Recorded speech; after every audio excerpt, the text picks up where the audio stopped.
Mesdames et messieurs, bonjour, ravi de vous retrouver. Bienvenue à cette nouvelle édition de notre programme Autour du monde concernant notre continent, l'Afrique. Et commençons l'édition d'aujourd'hui avec une tournée autour de la presse qui a mentionné l'Afrique.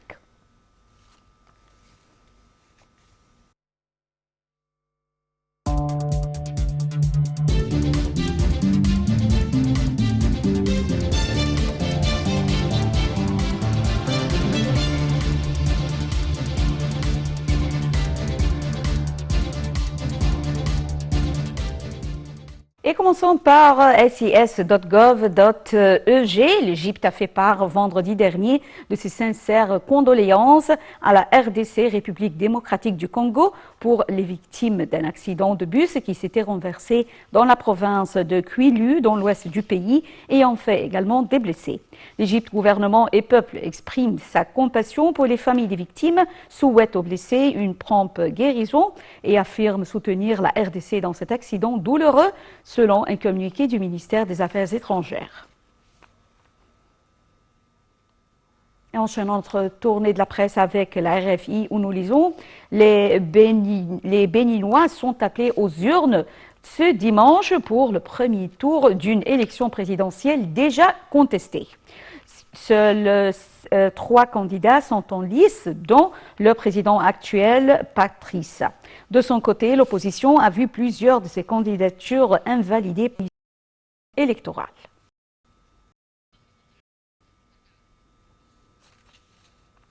Et enchaînant avec Jeune Afrique, les Tchadiens étaient appelés aux urnes hier pour le premier tour de la présidentielle.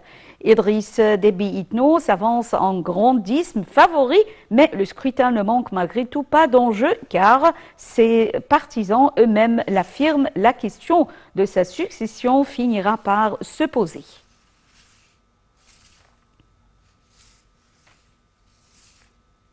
Et terminons la tournée de la presse avec la tribune où nous lisons. Le président de Djibouti, Ismaïl Omar Guelleh, a remporté un 5e mandat samedi avec plus de 97% des suffrages exprimés lors d'une élection boycottée par la majeure partie de l'opposition, selon les chiffres publiés par le ministère de l'Intérieur. Le chef de l'État sortant était opposé à un seul autre candidat, Zakaria Ismail Farah. Ce dernier a obtenu 2,48% des suffrages, a précisé le ministère de l'Intérieur. Zakaria Ismail Farah a déclaré samedi que les résultats étaient loin de la réalité. Alexis Mohamed, principal conseiller du président, a rejeté ces accusations de fraude et déclaré que M. Farah n'avait pas participé au scrutin.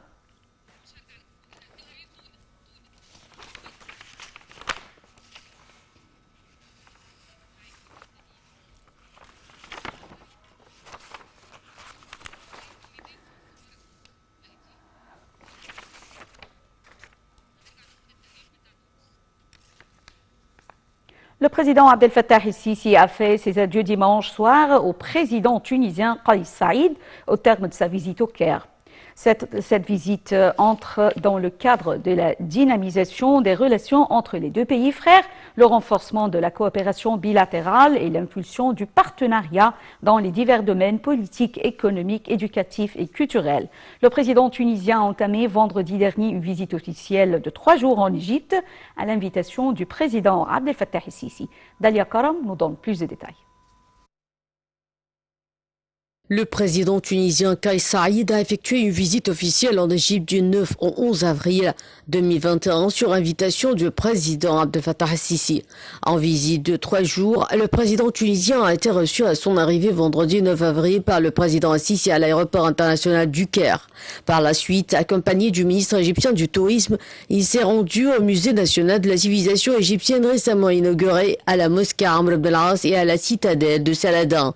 Une réunion au sommet Égypte-tunisienne a eu lieu samedi. Elle a porté sur l'examen de plusieurs questions régionales et internationales d'intérêt commun. Selon le porte-parole de la présidence de la République égyptienne, les pourparlers ont porté notamment sur les moyens de promouvoir la coopération bilatérale dans les différents domaines, en particulier économiques et sécuritaires. Jeudi, la présidence tunisienne a souligné dans un communiqué que cette visite s'inscrit dans le cadre de la volonté de renforcer les relations établies entre la Tunisie et l'Égypte et d'ancrer la tradition de concertation et de coordination entre les dirigeants des deux pays.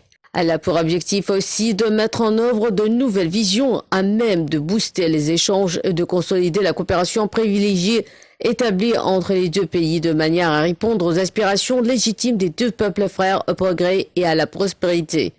Lors d'une conférence de presse conjointe avec le président Al-Sisi tenue samedi 10 avril au Caire, le président tunisien a affirmé le soutien absolu de la Tunisie à l'Égypte concernant la crise du barrage de la Renaissance.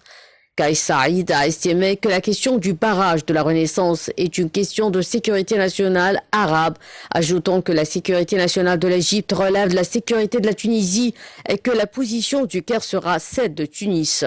Le président tunisien a également indiqué qu'il y a une parfaite concordance de vues entre les deux parties tunisiennes et égyptiennes sur diverses questions régionales, dont le dossier libyen.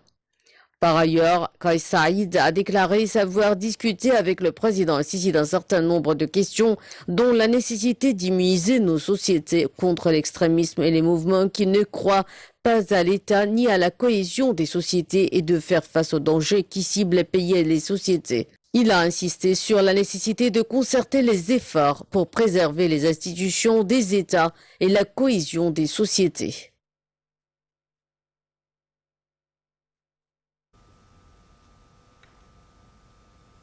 Le président Abdel Fattah el-Sisi a reçu son homologue tunisien Kais Saïd à l'aéroport du Caire vendredi. Il s'agit d'une visite officielle de 3 jours du chef de la République tunisienne qui s'est achevée dimanche. J'ai le plaisir d'avoir actuellement avec moi en ligne Dr Passant Fahmy, membre du Parlement et experte en économie, qui va nous jeter la lumière sur cette visite. Bonjour Dr Passant Fahmy. Bonjour madame. Bonjour. Dans une conférence de presse, le président tunisien Kais Saïd avait souligné l'importance de la garantie de la sécurité des deux pays frères et la nécessité de consolider la coopération bilatérale entre la Tunisie et l'Égypte dans les différents domaines. Alors, d'après vous, comment se traduirait cette coopération, notamment sur le plan économique? Le monde a tout à fait changé, c'est-à-dire la globalisation n'a pas été un succès parce qu'elle a créé une grande différence entre les pays riches et les pays pauvres. Et bien sûr, ça a créé la corruption, le terrorisme, l'immigration illégale. Alors nous sommes dans un nouveau monde. Ce nouveau monde-là est constitué sur le concept de la régionalisation, c'est-à-dire tous les pays auront une coopération régionale et chaque région sera spécialisée dans un certain domaine. L'Égypte a eu cette vision depuis longtemps et on a travaillé très positivement sur notre économie et notre système de télécommunications, des nouvelles villes, des infrastructures, tout ce que vous voulez. On est prête maintenant à entrer dans ce genre de coopération, que ce soit avec, bien sûr, la Tunisie ou la Libye, ça c'est une région tout entière, et aussi l'Algérie. Il y a aussi d'autres régions dans le Moyen-Orient, mais le concept, c'est une coopération régionale avec les pays voisins, de telle façon d'appliquer ce qu'on appelle la diplomatie économique, c'est-à-dire tout le monde est gagnant. Cela ne signifie pas qu'on ne va pas avoir une coopération avec les grandes compagnies multinationales. C'est-à-dire, nous avons besoin de la technologie, nous avons aussi des ressources et des richesses, et les trois ensemble, la technologie, les ressources, les richesses et le financement, peuvent former une coopération régionale très importante. Vous voyez? Alors ça, c'est le nouveau concept, et Monsieur le Président a reçu non seulement le président de la Tunisie, mais on a vu une longue liste de rencontres qui parlent toujours d'une coopération dans la région arabe, africaine et le Moyen-Orient en général. Et ça va créer du travail pour tout le monde, développement de nouvelles villes, bien sûr combattre la corruption, une longue liste qu'on appelle de titres positifs qui peut aider à tout à fait changer la situation qui existait dans le passé. Oui. Docteur Passant Fahmy, au sujet de la Libye, le président tunisien a exprimé son souhait de voir la Libye continuer sur la bonne voie. Alors, quels sont les plans communs que pourraient adopter les deux pays, l'Égypte et la Tunisie, pour aider la Libye, notamment sur le plan économique? la coopération et la diplomatie économique. On doit coopérer ensemble de telle façon. Chaque pays a des points faibles et des points forts.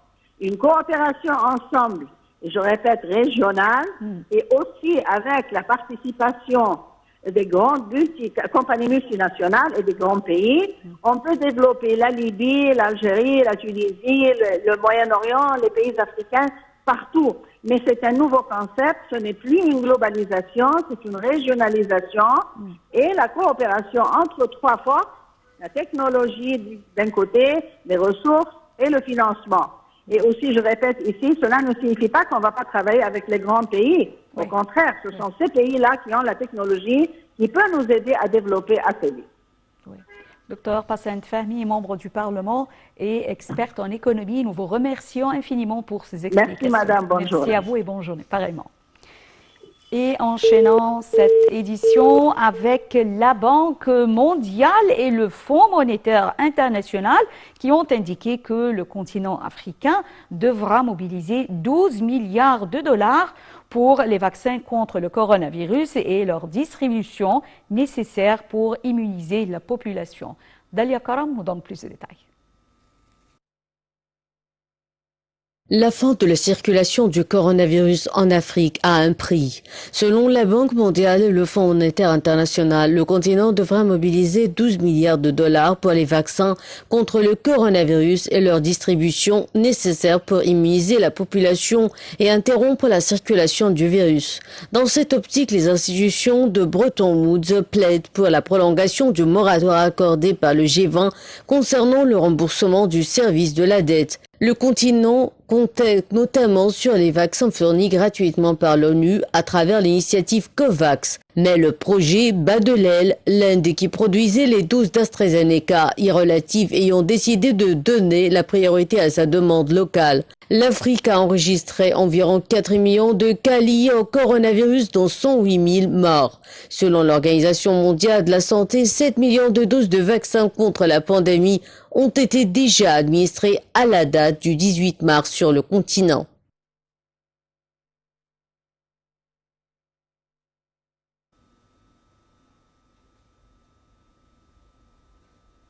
Après avoir retardé l'échéance de lancement de son 5G, l'opérateur de réseau mobile kenyan a finalement décidé de passer à l'acte. Le fournisseur de télécommunications procède au lancement de ses premiers services Internet mobile de 5e génération 5G à Nairobi et à l'ouest du pays. Plus de détails dans ce commentaire signé Shamsenemi.